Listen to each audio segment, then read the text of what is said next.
نکاح ہونے جا رہا ہے مرحوم قاسم صاحب کے بیٹے کا۔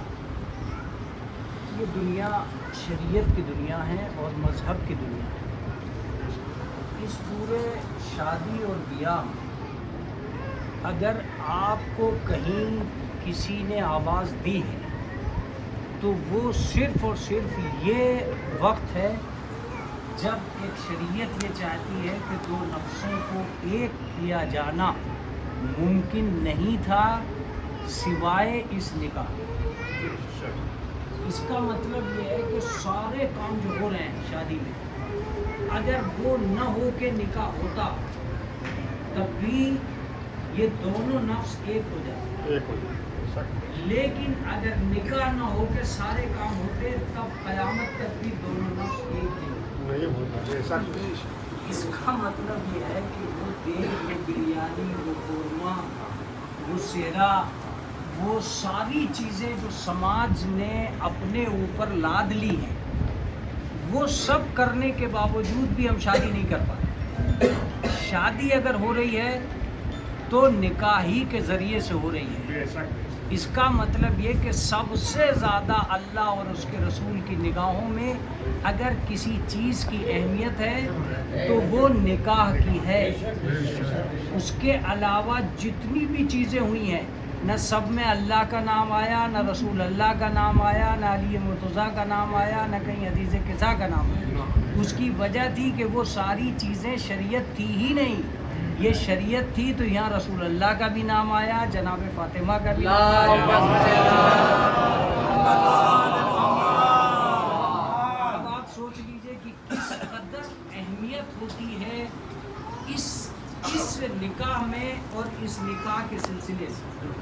ایک اور اہم بات جو اس وقت کہنی نہیں چاہیے مگر کہنی ضروری ہوتی ہے، اگر سماج کا کوئی بھی آدمی چاہے کہ برادری کے علاوہ یہی کام کرے تو قابل مذمت قرار پاتا ہے، اور اگر برادری کے سامنے کرے تو لائق عزت قرار پاتا ہے۔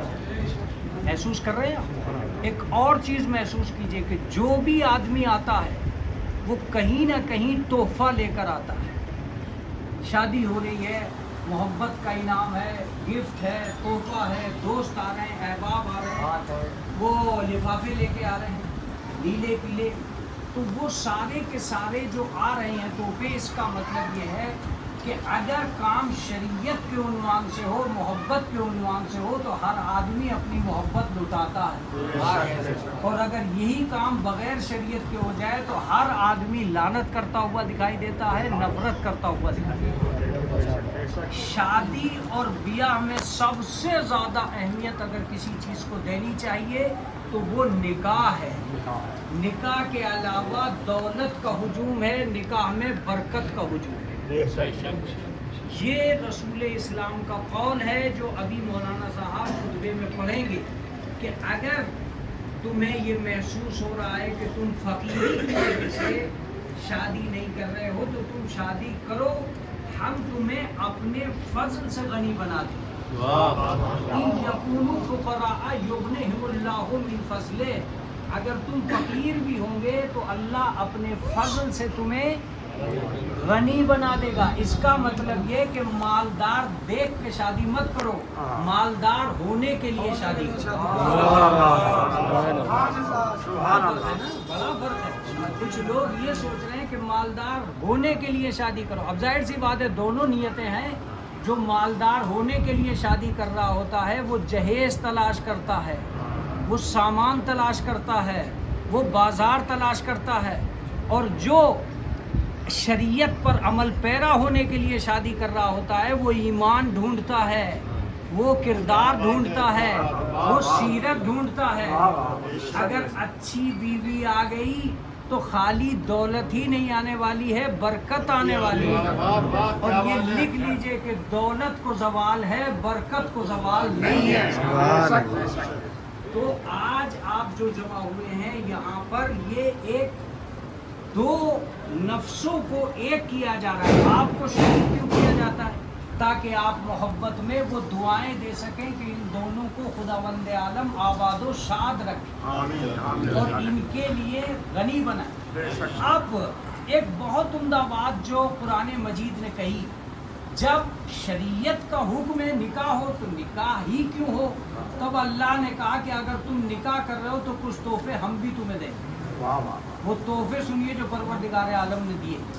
خلقناکم من انفسکم ازواجا، ہم نے تمہارے نفسوں ہی میں سے تمہارے جوڑے بنائے ہیں۔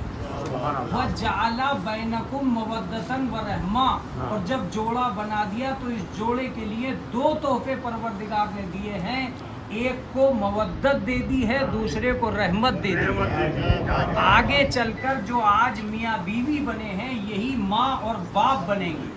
باپ کے حصے میں الہی رحمت آئے گی، ماں کے حصے میں الہی مودت آئے گی۔ یہ مودت کے بل پہ پالتی چلی جائے گی، وہ رحمت کے بل پہ تربیت کرتا چلا جائے گا۔ اس کا مطلب یہ کہ پروردگار ایک نکاح پہ آپ کو جہاں کھانے کو چھوارے دے رہا ہے، لڈو اور وہ ساری چیزیں دے رہا ہے، وہاں پروردگار عالم روحانی طور پر ایک جوڑے کو شریعت پہ عمل کرنے کی وجہ سے اپنی ایک صفت دے رہا ہے جس کا نام ہے مودت، جس کا نام ہے رحمت۔ محبت تو بہت ساری چیزوں میں ہوتی ہے مگر مودت ساری چیزوں میں نہیں ہوتی۔